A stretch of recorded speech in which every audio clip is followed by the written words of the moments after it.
Turpinot futbola kaislības ap Mārupi un Mārupes novadu, mēs aicinājām pie mūsu diskusiju galda Mārupes futbola zvaigzni Kristiānu Korsaku. Sveiki! Sveiki.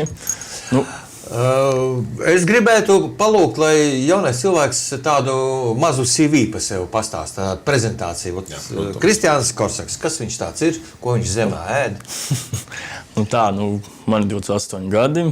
Es pārstāvu Mārupes komandu jau vairāk nekā 5 gadus, tā teiksim, no mazākiem sākumiem līdz šim brīžim. Esmu kā komandas kapteinis, komandu šo vedis visu šo laiku, un pats Mārupē, es arī no mazākiem gadiem te dzīvojos, darbojos. Tā būs īsumā. Diezgan pieticīgs čalis, jāsaka tā. Tad varbūt papildini. Es teiktu, vairāk kārtējs nominācijā līderis, kā sportists, kā futbolists, labākais, pats par sevi izglītots, talantīgs, šarmants čalis, un viņš ir uzrunāts. Viņš būs tas, kas pārstāvēs Nacionālo apvienību futbolā un vispār sportā līdzās Oļegam, kā hokejistam un jau pieredzējušam politiķim, un lūdzu. Te jaunā paudze. Ir atrasta jaunā paudze, un jo problēmas ir identificētas, un sports ir mūsu nākotne un veselība. Ja? Cik es saprotu, Kristiāns ir futbolā no 11 gadiem, ja? Jā, viss pareizi. Pareizi. Un kā tā bija? Negribējās kaut kādā brīdī to flinti mest krūmos? Nebija iestājies tāds apnikuma efekts? Parasti jau saka, ka futbols spēlē no agrāka vecuma, bet man bija iespēja kaut kur padejot, peldēšana vēl, un tad galā es devos vecstāvu pēdās un devos uz futbola laukumu. Un kā 11 gados es sāku, un tā es arī turpinu. Un tas priekš manis ir vairāk nekā spēle. Tā ir vieta, kur es atpūšos, izbaudu laiku. Pats galvenais izjūtu mīlestību pret šo sporta veidu. 17 gadus nodarboties ar vienu sporta veidu. Ir jāmīl. Tas ir viens, otrs, tā ir vienkārši jāķer kaifs. Man patīk, ka es to daru. Bet paskatoties viņam acīs, viņš ķer kaifu ikdienā vienkārši. Man liekas, ka viņš bez futbola un bumbas nemaz nevarētu. Kristiāna, kā tas ir vispār? Kad jūs sevi asociējat ar to Mārupes futbola zvaigznes status. Kā ir? Iet pa ielu, tam sveiki, Kristiāna, fotografēja selfiju, varat šitā. Kā šitam te visam jaunā paudze tiek pāri? To jautā padzīvojis cilvēks, kuram bija 3 reizes zvaigžņu slimība savā dzīvē. Tiešais jautājums, tev nav zvaigžņu slimība? Jā. Es teikšu tā, kad es nācu to pašu Mārupi, es nācu klusiņām, ienācu Mārupē. Un tad, protams, ar darbiņiem laukumā viss sāka uzņemt apgriezienus. Es arī pamanīju, ka sāk cilvēki vairāk pievērst uzmanību, kāds sakot, populārāks kļūt. Un pats galvenais, ka man tas patīk, es to izbaudu un maksimāli cenšos arī, ja satiek kādu atbalstītāju, vienmēr viņam pievērst uzmanību, kaut kā veltīt savu laiku. Es arī pieņemsim mazos līdzjūtējus, kas nāk mums uz spēlēm. Es viņus cenšos palutināt ar kādu krakli, kaut kādu atribūtiku, tā lai viņi mani un arī pašu komandu atcerās. Mums arī ļoti laba.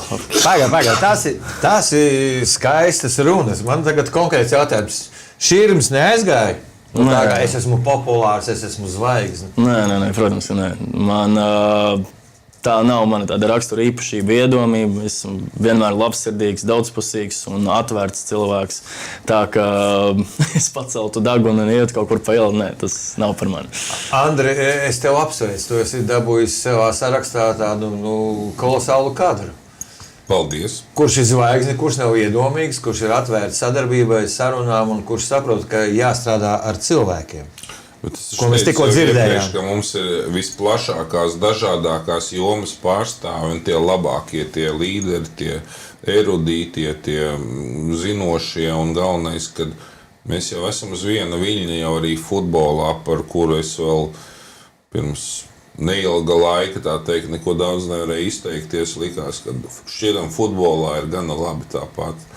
Atlika nedaudz iedziļināties uzklausīt, arī dzirdēt, ko cilvēki, ko sportisti vēlas, un tāds mums ir rezultāts. Mēs virzamies uz vēlēšanām. Nu, tagad mēs pajautāsim sportistam, kas viņa prāt un kāds ir viņa viedoklis, kas notiek ar sportu Mārupē un konkrēti ar šo disciplīnu. Nu, noteikti teikšu, ka mēs esam uz pareizā ceļa. Protams, mums ir kur tiekties, ko uzlabot. Pieminēšu tā maziņus tādus piemērus, bet tajā pašā laikā lielus noturēt mūsu tagadējos un nākošos talantus pašā Mārupē, lai mēs nosacīti neaudzinām tos mazos sportistus priekš kaut kā, bet mēs varētu viņus noturēt šeit novadā. Tas būtu, man liekas, viens no tādiem arī lielākajām problēmām, ko mēs sastopamies. Un, protams, infrastruktūra, kur mēs varam darboties un laist visas grupas, trenēties, tas tāds būtu sākuma punkts, ko mēs gribētu pielabot. Nu, es te paskaitīju, pirmīt bija minēti, kad jūsu pašvaldībā ir 3 laukumi, ja? Mārupē un Mārupas novadā.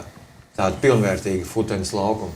Jā, mums ir laukumi, jā, visi pareizi, bet... Bet ir tādi, kas ir, teiksim, kas pēc gostiem ir viss ok, un ir tādi, kas ir bišķiņ 20 centimetri pa īsi. Jā, tieši te visi pareizi. Mums it kā ir laukumi, mēs esam izdarījuši darbiņu, laukums ir, lūdzu, bet tajā pašā mirklī viņš nav līdz galam sakoriģēts, un tas rada lielas neērtības organizēšanā, to pašu sacensību vadīšanā, un gribētu tādas lietas sakārtot, kā piesaistīties kā cilvēks, kas zina, kas ir bijis, kas ir šajā visā modulī, un parādīt un ieteikt noteikti to ceļu, kā tas viss notiktu. Bet, Kristiāni, jūs būsiet ļoti neērts cilvēks priekš, teiksim, visiem pārējiem. Jūs zinat drēbi. Un ja jums kāds centīsies ieskaidrot, ka tie 20 centimetri tas ir nekas, ka viņš būs pa īsu, jums taču to nevarēs iestāstīt. Nu, taisnība, protams. Tas, kas lieto to ikdienā un zina, kā tas ir grūti pārliecināt. Nu, un jūs savā jaunības, negribētu teikt dūmā, bet tādā enerģijā, jūs nebaidieties no kaut kādām tur, teiksim, pretdarbībām, kad nebūs vismaz, nebūs tik viegla tā jaunā politiķa dzīve. Nē, protams, viegli nebūs, bet tas... Bet jūs esat tam gatavs? Jā, es esmu gatavs. Tas ir tas pats pa lielam, tā kā iet uz spēli, uz regulāru spēli. Vienmēr būs tāds cilvēks, kuram tu nepatiks, kurš gribēs iemest, tā sakot, akmeni tavā dārzā. Tā vienmēr būs. Esmu audzis un dzīvoju ar to, ka vienmēr būšu kādam pretstats. Tas ir normāli. Nevar visiem izpatikt. Vai praktisks dabas jautājums drīkst? Protams, kā 3. Mēs te runājām iepriekš arī gan ar vecāku pārstāvjiem, gan ar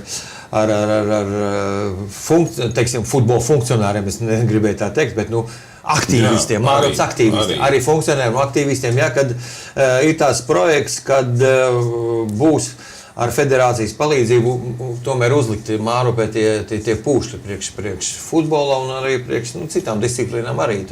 Nevar 24 stundas nodrošināt tikai futbolu vienu zāli.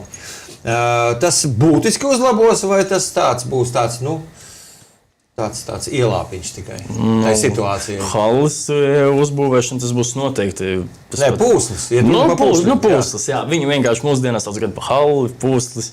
Jā, tas ir tāds uz vienu tendēts, jā. Un es teiktu, noteikti tas būtu pat neviens solis priekš, bet 2 un 3, jo tas ir fantastiska iespēja iedot visiem sportistiem iespēju trenēties labos apstākļos. Es gribu teikt, sausumā, siltumā un attiecīga laukuma. Tā būs pareizāk. Un tas neatiecas tikai pat uz futbolu, tas ir uz vieglatlētiem, BMX braucējiem. Visi var to izmantot, jo halles tās būvē, pūšļus būvē viņus funkcionālus. Es domāju, tas pūslis noteikti būtu arī noderīgs ikdienā, ja mēs runājam par to, ka ģimnāzijā ir 1400 skolēnu, vidusskolā 1000. Un tagad viena klase iet spēlēt futbolu, viena vēl kaut ko.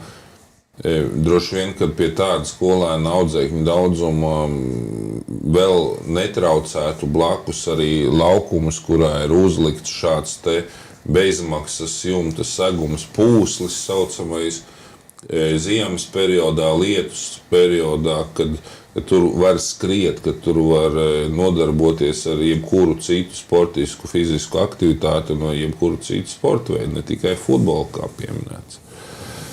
Jā, nu mēs te dzirdējām tādas kolosālas idejas, kad, nu, teiksim, Mārupes futbola komandu, Mārupes SC, jā, pareizi, nu, korekti pateici, jā. Kad Mārupes SC it kā, nu, pacelties vēl uz vienu pakāpienu augstāk, nu, tā ir perspektīva un tas ir tas mērķis. Tas ir reāli. Protams, tas ir reāli. Ir kadri. Ir kadri un noturēsiet viņus. Mēs noturēsim. Nu, noteikti rezultāti būs labāki nekā pagājušo gadu. Mana politika ir tāda, ka nav jēgas gatavoties tai pašai sezonai, ja tu neesi gatavs uzvarēt. Jo, nav tad jēgas tam visam. Ieguldīt to laiku. Mēs ejam tikai uz uzvaru. Kā jūs varat novērtēt divas Latvijas izlases pēdējās spēles, Andoru un Angliju? Andoru bija jāuzvar, noteikti. Tas ir prieks, galvenais 3 punkti ir, un galvenais pārbaudījums ir Angļu zvaigznēm tik galā.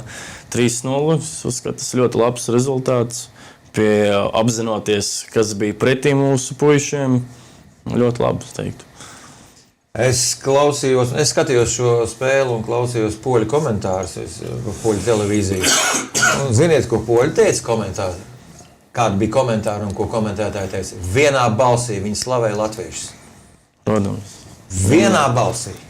Viennozīmīgi. Un pateica, kad latvieši vēl noturējās gandrīz vai pa 15 vai pa 20 minūtēm ilgāk, un ielaida pirmos vārdus, nekā tas bija ar šitiem te, ar Albāniju.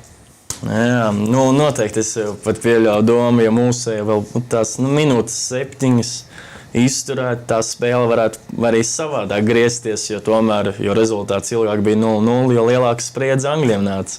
Mums tas tikai pa labu nāca.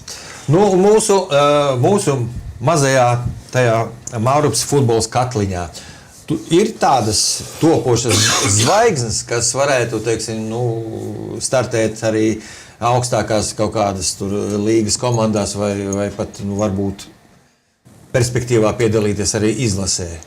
Reāli kandidāti ir jau tādi? Pastrādājot tagad kā treneru asistentam, es teikšu, ka es strādāju tieši ar 2 grupām, un vienā grupā es pat teiktu, bet varētu būt 5-6 spēlētāji, kas nākotnē būs ļoti augsts klases spēlētāji. Kāds vecums? Viņiem ir sanāk mums 11 līdz 13 gadiņi. Jā, tas sanāk, un jā, ir materiāls, viņš ir, kā es minēju, jānotur noteikti, un, kā saka, jāizmīc to mīklu, jāieliek darbiņš. Man patika Ringolda komentārs iepriekšējā sarunā, ka tā infrastruktūra, kas tika uzbūvēta sabiedriskiem spēkiem tikai bez kaut kādiem tur lieliem finansējumiem no pašvaldības puses, kad viņa principā iet uz to akadēmijas dibināšanu. Ja?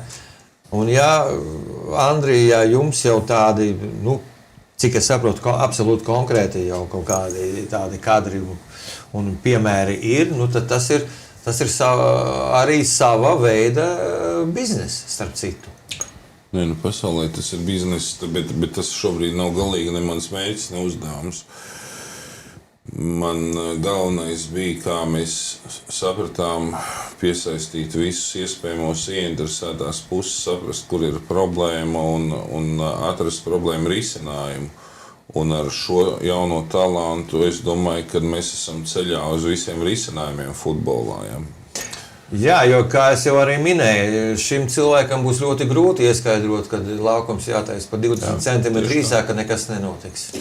Bet ko es vēl gribēju piebilst, kad mums ir vairāk kā tie 3, ko mēs laikam minam futbola laukumi vai stadioni, kā pareizāk, ar attiecīgo infrastruktūru, bet katram ir kaut kāda zināma problēma. Pēdējais mums bija Piņķos Babīte uzbūvētais. Tur taču viss ir kārtībā ar viņu, vai ne? Es domāju, to multifunkcionālo to. Es tur biju man bija tāds pagodinājums tajā atklāšanā piedalīties. Un, jā, viss jau ir smuki, bet mēs atkal nonākam pie tiem pašiem centimetriem. Tomēr. Jā, atkal nonākam pie centimetriem, jo laukums Ko es nezināju, es godīgi šito nezināju. Es visu laiku zināju, ka pie Mārupas ģimnāzijas ir problēma ar centimetriem, jo tur bija koki, it kā pamatojums man toreiz, es saku, kā, ko. Mēs tieši pie tādas naudas summas milzīgas un tagad, nē, skolas vajadzībām būs labi. Ko mēs dzirdam tikko? Nepietiek ar centimetriem. Kam mēs zvanām? Jā. Kam? Kas notiek? Kam? Kur ir vārds uzvārds? Kam zvanīt? Vai ne? No? Bet svarīgākais ir tas pateikt arī biedriem, sportistiem, kad novads ir visplašākā nozīmē. Mārupas novads ir arī Piņķi, Babīte. Un kad mēs sēžot, ja tu pārstāv, sanāk tā, ka mēs vairāk esam runājuši ar pārstāvjiem no šī Mārupas gala, kas ir pie sporta skolas. Un es negribētu, lai Babītes iedzīvotāji, Piņķu iedzīvotāji sāk dalīt, kur ir Mārupa, kur šajā sporta jomā, jo mēs runājam par visu lielo futbolu novadā. Tā jau ir komunikācijas un īstenībā un informācijas lietas. Es ar šo saskāros rakstot programmu, kad gandrīz katrs ik viens, kas arī mūsu pārstāv no Babīta un Piņķiem, vēlējās to uzsvaru, lai mēs liekam Mārupe un citi Mārupe. Un es saku, bet šobrīd juridiski un visādi citādi Mārupe, tas ir arī Babīte un Piņķi. Bet tomēr viņi jūtās atdalīti, neraugoties uz to, ka mērs ir no Babītes, ilglaicīgais no Piņķiem. Babīte jūt tādu atdalīšanos ne tikai sportā, arī citās jomās, un tāpēc es lieku reizi gribu pateikt. Mārupe, tā ir Babīte, Piņķi. Mārupas futbols, tas ir arī futbols Babītē, Piņķos, ne tikai Mārupe. Pēdējais jautājums Kristiānam. Vai ir kaut kāda, teiksim, piesaistoties un ieejot sarakstā iekšā un ejot politikā, vajag būt kaut kādai programmai, vajag būt kaut kādai savai pārliecībai, un kas ir Kristiāna Korsaka personīgajā programmā? Pirmkārt būtu tas, ka sports visiem, gan mazajiem, gan lielajiem, infrastruktūras nodrošināšana, perspektīvas, profesionālāka attieksme un jauno sportistu audzināšana, kā mēs sakām, uz augstākām kāpnēm, un tās pašas, kā mēs vienojāmies, tās sporta pūšļa būvēšanai.